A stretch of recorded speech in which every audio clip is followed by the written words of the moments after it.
Hi guys! Welcome sa enginerdmath channel. Sa video na to ay ituturo ko sa inyo ang introduction to Laplace Transform. So kung gusto niyo itong matutunan, just keep on watching.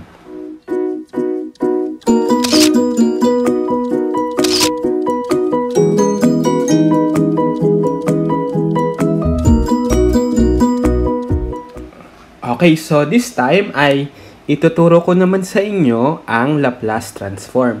So, itong Laplace Transform, marami siyang applications.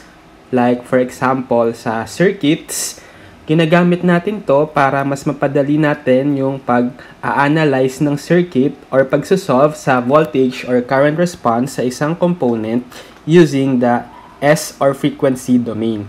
Kasi kapag meron na tayong, for example, inductor and capacitor sa isang circuit, ang magiging equation na natin doon sa circuit ay differential equations, which is in time domain. So, para mas mapadali yung analysis or pag-solve nung current or voltage response doon sa isang component sa circuit na yon, ay ginagamit natin yung Laplace Transform. Pinatransform natin yung differential equation into normal algebraic expression, but this time in S domain na. Okay, so mahalaga yung application ng Laplace Transform sa circuit. At the same time, gagamitin din natin doon yung inverse Laplace Transform kasi ibabalik natin yung S-domain circuit sa time domain kapag sinolve natin yung current or voltage response sa isang component.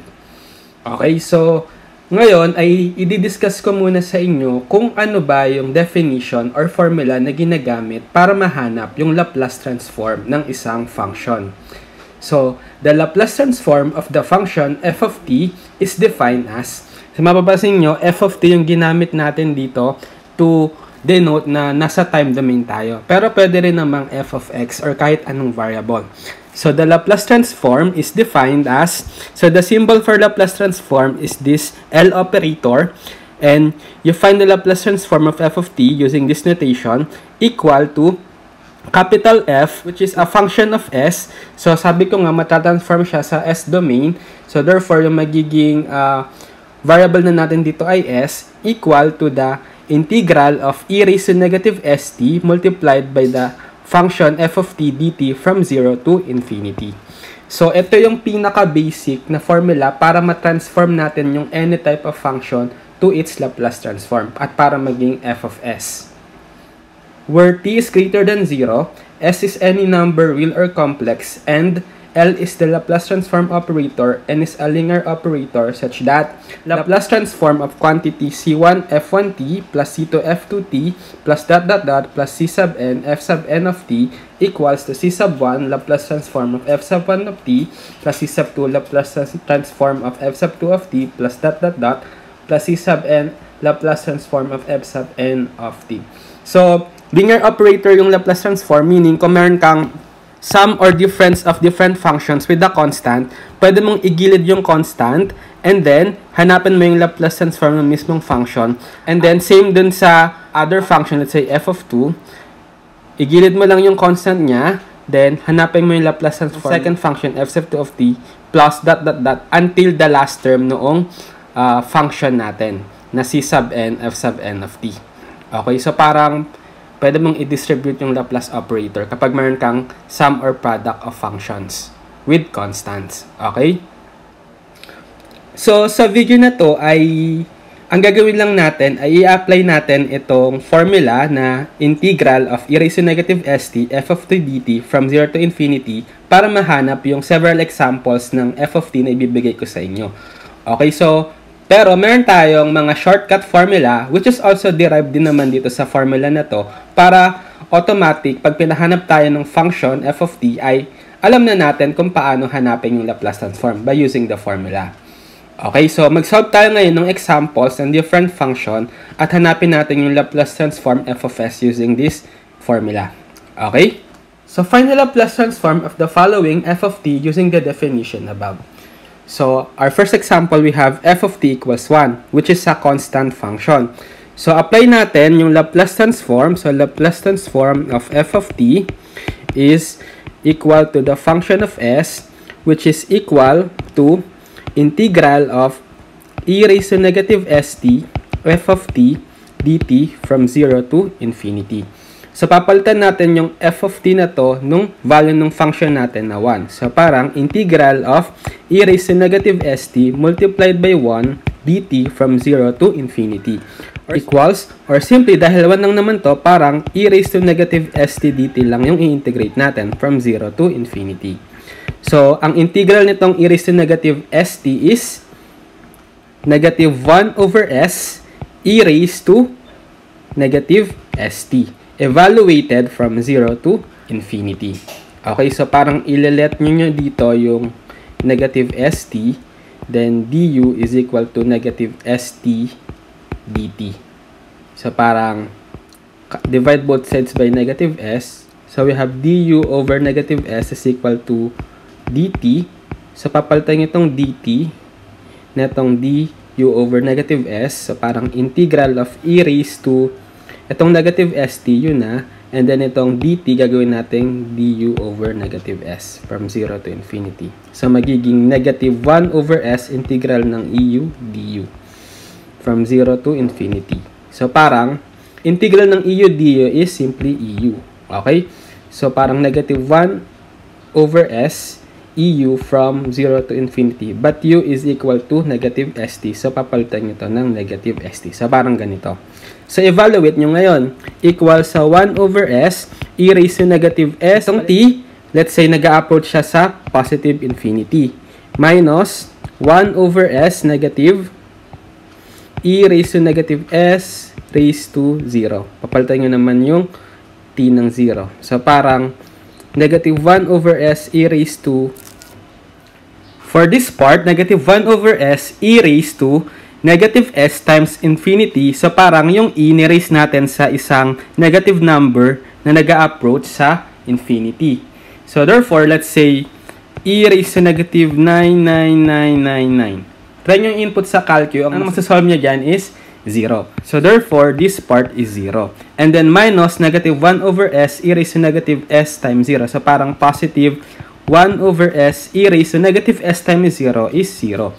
So, parang 0 plus 1 over s e raised to 0 is 1. Or simply, 1 over s. So, therefore, the Laplace transform of f of t, which is 1, is just 1 over s. Okay? Next, we have f of t is equal to t.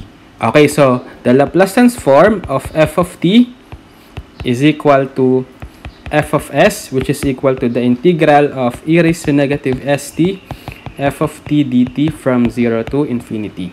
So, substitute natin yung f of t na t. Integral of e raised to negative st times t dt from 0 to infinity. So, gamit tayo ng integration by parts.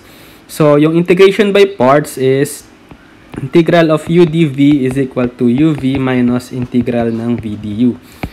So, let u natin be equal to t, and then du over dt is equal to 1, then du is equal to dt. Okay? And then, let dv natin is equal to yung natira, yung e raised to negative st times dt. So, e raised to negative st dt. Pag in-integrate natin to, v is equal to laging 1 over s e raised to negative st. Okay? And then, apply na natin tong integration by parts. So, integral ng e raised to negative st t dt from 0 to infinity is equal to u, which is t, times v, which is ito, yung negative 1 over s e raised to negative st, minus integral ng v, which is also this 1 over s negative e raised to negative st, multiplied by du, which is just dt. So, arrange ko lang negative t over s e raised to negative st to plus 1 over s, nilabas ko tong s, e raised to negative st dt integral. So, parang negative t over s e raised to negative st plus 1 over s. Integral ng e raised to negative st dt is just 1 over negative s e raised to negative st. Evaluated from 0 to infinity. So, simplify ko ulit, negative t over s e raised to negative st minus 1 over s squared e raised to negative st from 0 to infinity. So, substitute ulit natin. So, negative t over s e raised to negative s t approaching infinity minus 1 over s squared e raised to negative s t approaching infinity minus, this time 0 naman, negative t over s e raised to negative s t palitan ng 0 minus 1 over s squared e raised to negative s t palitan ulit ng 0. So, kanina, alam natin na kapag mayroon tayong e raised to negative s times infinity, laging 0 yan, di ba? So, parang 0 minus 0, and then ito, distribute ko yung negative. So, positive t over s, e raised to negative s times 0 is parang e raised to 0. Ito, distribute ko ulit, plus 1 over s. Sorry, dapat ito rin pala ipapalitan natin ng 0 kasi t rin siya, di ba? Variable siya. So, 0 to. Plus, so pag distribute ko to, plus na nga, 1 over s squared e raised to negative s times 0 is 0. So, parang 0, 0. Ito, 0 na rin kasi nakamultiply sa 0, di ba? So, matitira is 1 over s squared times e raised to 0, which is 1, or simply 1 over s squared. So, therefore, the Laplace transform of f of t, which is equal to t, is just 1 over s squared. Okay? Next, we have f of t is equal to e raised to t. Okay, so ganun ulit, Laplace transform of f of t is equal to f of s, which is equal to integral ng e raised to negative st multiplied by f of t dt from 0 to infinity. So, palitan natin yung f of t ng given function na e raised to t dt from 0 to infinity. Okay, so pwede nating i-apply yung law of exponent, same base e, so add natin yung negative st tsaka t. So, parang e raised to negative st plus t dt from 0 to infinity equals, so integral ng e raised to, factor out ko yung negative t. So, negative t multiplied by s minus 1 dt. Tama, di ba? Pag distribute mo to, same pa rin nalalabas na to. Okay? Evaluated from 0 to infinity. And then, let u natin be equal to, ito, yung negative t times quantity s minus 1.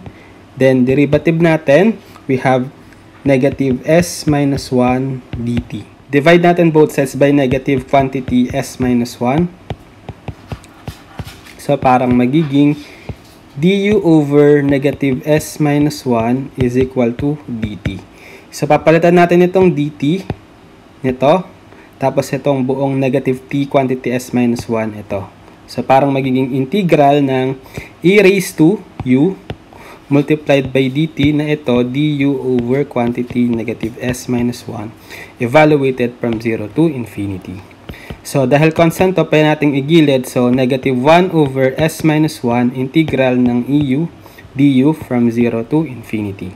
Integral ng eu is simply eu pa rin. So, negative 1 over s minus 1, eu, evaluated from 0 to infinity.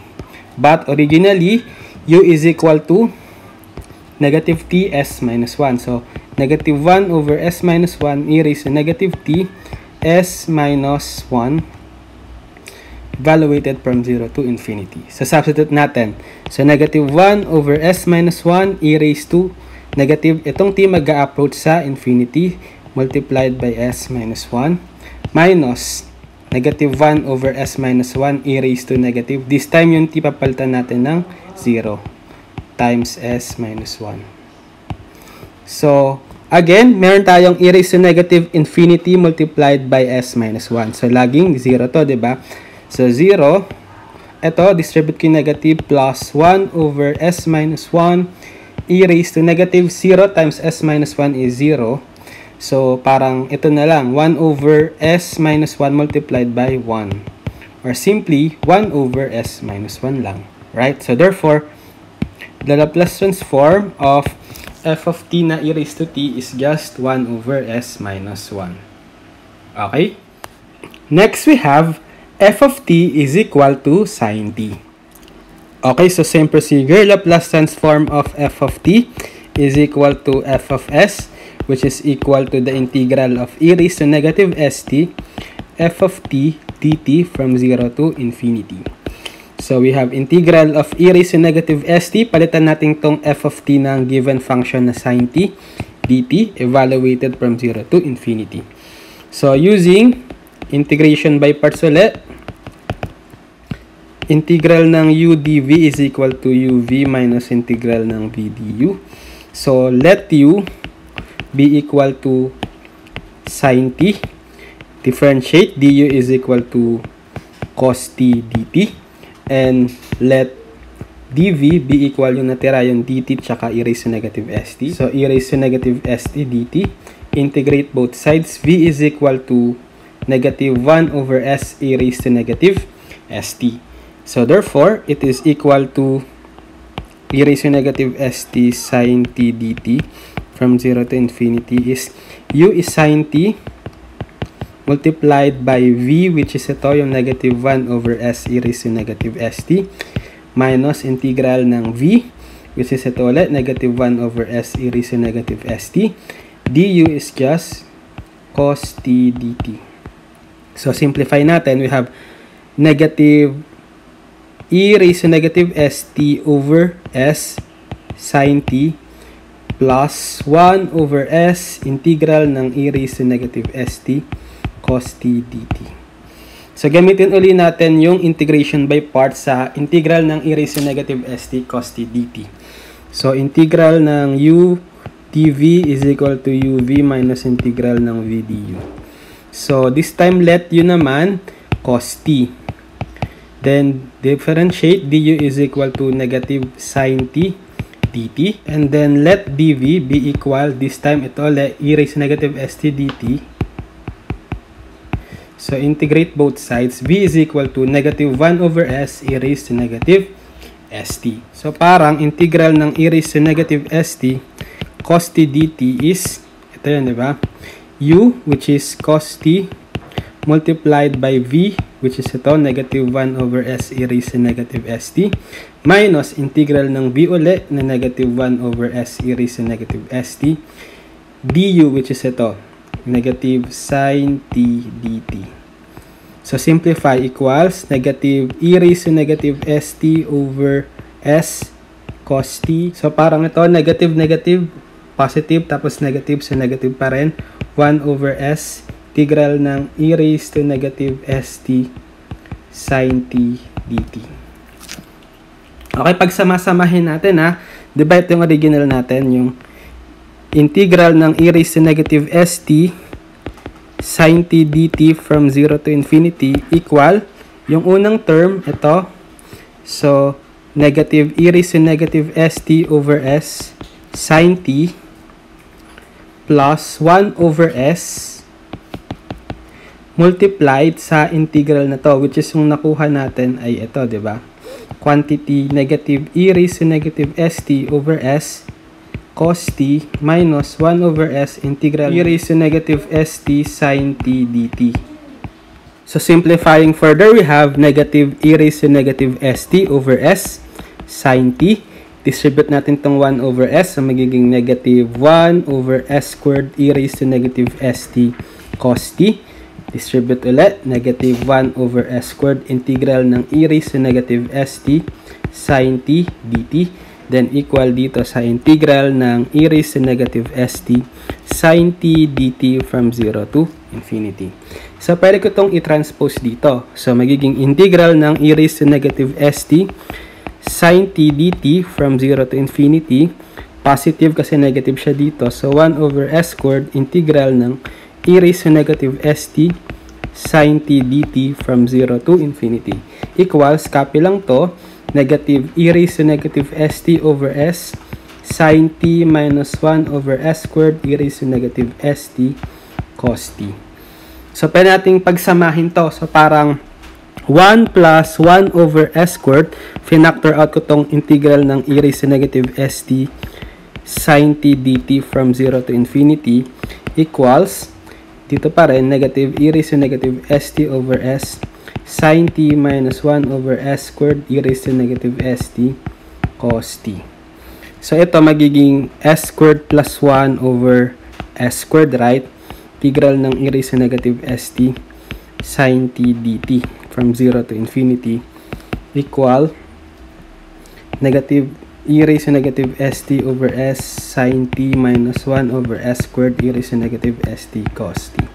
So, multiply ko to both sides by s squared over s squared plus 1 para makancel to dito.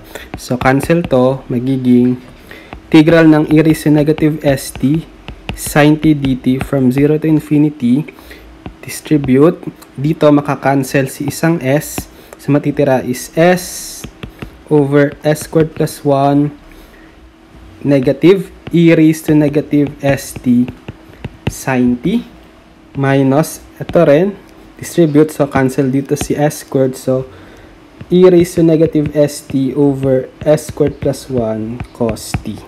Okay, so ito na yung indefinite integral nito. So, evaluate na lang natin from 0 to negative infinity.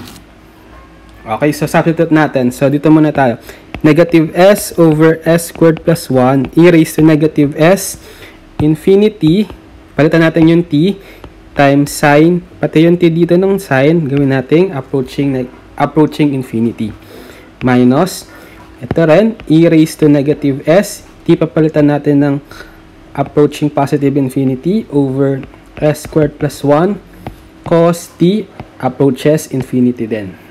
Minus. So, ito, papalitan naman natin yung t ng 0. So, negative s over s squared plus 1 e raised to negative s, t magiging 0 multiplied by sine, t magiging 0. Minus, ito rin, papalitan natin ng 0 yung mga t. So minus e raised to negative s multiplied by t na 0 over s squared plus 1 multiplied by cos t, palitan natin ng 0. So, ito lahat, merong e raised to negative s multiplied by infinity. So, parang kanina, di ba, lagi yung 0? So, 0, 0. So, ito na lang tayo. Distribute natin tong negative. So, magiging s over s squared plus 1. E raised to negative s times 0 is e raised to 0 multiplied by sine 0 is what? 0. Tapos, ito distribute ko rin. So, magiging positive na to. Plus, e raised to negative s times 0 is e raised to 0 over s squared plus 1. So, cosine 0 is 1. So, parang e raised to 0 is 1 over s squared plus 1 times 1. So, parang 1 over s squared plus 1 na lang. So, therefore, ito yung final answer natin. The Laplace transform f of s of f of t natin na sine t is just 1 over s squared plus 1. Okay? So, napansin nyo, medyo mahaba yung process natin kapag naghahanap tayo ng Laplace transform using the formula. So, kaya meron na tayong ginagamit na Laplace transform table in handy para madali nating mahanap yung Laplace transform ng different functions natin. Okay, so sa next video, i-discuss ko sa inyo yung formula or table of Laplace transform at paano natin i-apply kapag naghanap tayo ng Laplace transform ng different functions. Okay? So, that's it for this video. So, sana ay may natutunan kayo sa video na to at maraming salamat sa panonood.